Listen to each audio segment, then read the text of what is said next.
I'd now like to welcome our chairman, Derek Lewis, who's going to open today's celebrations.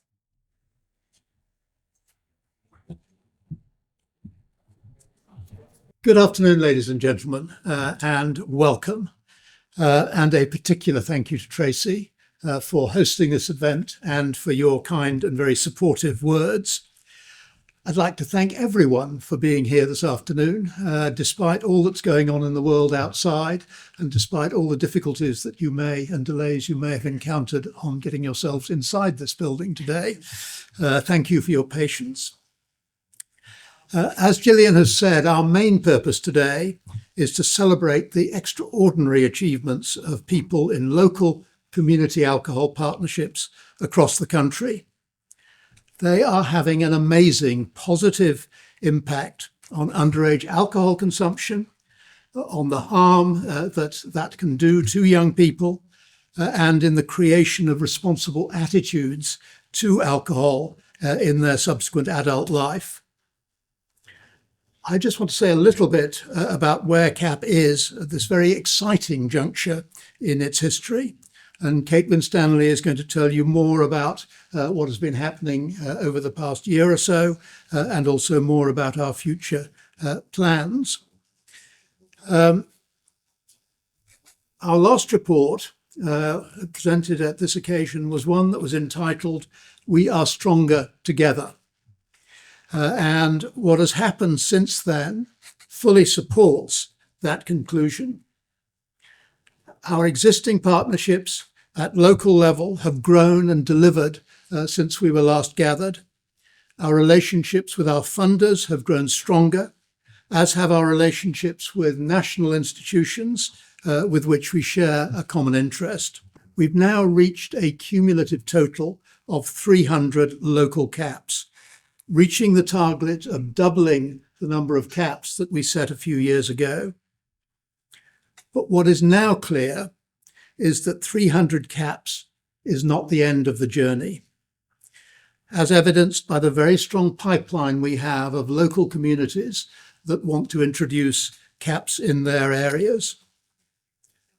So we have set the commitment of again doubling the number of CAPs across the country with another 300 in the coming years to meet this demand.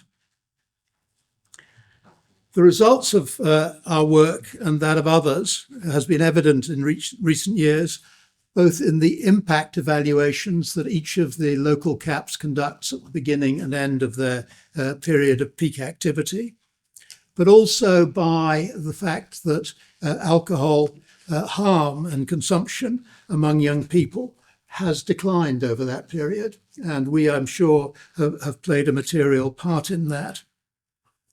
But what we have come to recognize is that the last remaining major barrier towards achieving further reductions in underage alcohol consumption and alcohol harm is the continuing and misguided view among many parents that they should supply alcohol to their children, despite the advice of the chief medical officers.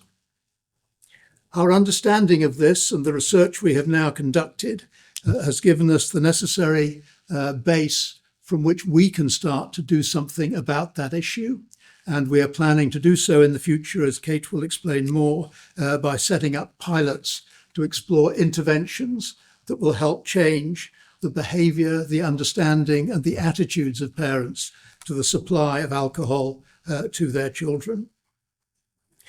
So the title of our new report, A New Era, is very appropriate because our ambitions are even stronger for the future than they have been for the past. And with the doubling of the number of CAPs again, and the work we intend to take to change the understanding of parents and their attitudes, we are entering, I think, a very exciting phase of the existence of community alcohol partnerships. I have to say that we could not do this without the support of our funders, who have not just maintained the level of their funding, but have increased their annual investment in CAP. We all know that these are difficult and challenging times, as well as uncertain times for retailers, distributors, and producers. So we are particularly grateful for this tangible demonstration of support, not only financially, but also the in-kind support that our funders give us both locally and nationally. Equally important has been the support of local agencies and organisations, as well as the institutions that represent them nationally.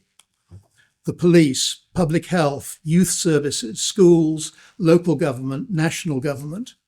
And it's been particularly gratifying very recently to have received a letter of endorsement and commendation from number 10 Downing Street. So we feel we are getting a lot of support, and that support is growing and will really help us for the future. Closer to home, we have a fantastic team led by Kate Winstanley.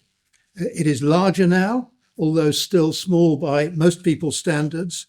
It is perfectly formed and it punches well above its weight. I've been inspired, as always, by seeing the work they do. Yesterday at a training session down here in London, at events we've held around the country, and by the work I see in the local CAPs supported by that team. We owe them a great gratitude of debt for the work they do and the commitment they show and the effort they put in. So I'd like to thank them, and I'd like to ask you, if I may, just to give them, since they're in the room, a short round of applause.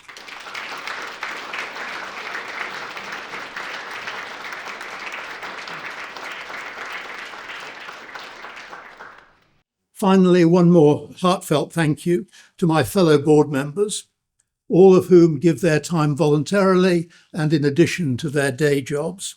They provide wise challenge, creative input, and encouragement to the team. And a particular thank you today is due to Matthew Gollidge from Reading, who is retiring after providing many years of invaluable advice based on his experience in local government. He will be hard to replace, and we're very grateful to him. Another particular thank you is due to Hardish Giruval and Neil Eccles, who have given a lot of their time to the, I'm sure, stimulating and encouraging task, but very time-consuming task of judging the winners of the awards today. So a particular thank you to them. In conclusion, we are embarking on what I think is probably the most exciting period in the life of community alcohol partnerships. And we value all of the support that the people in this room provide us and look forward to reporting on our progress in coming years. But we view the future with great confidence and with great commitment. So thank you all, and I will now hand over to the next speaker. Thank you very much.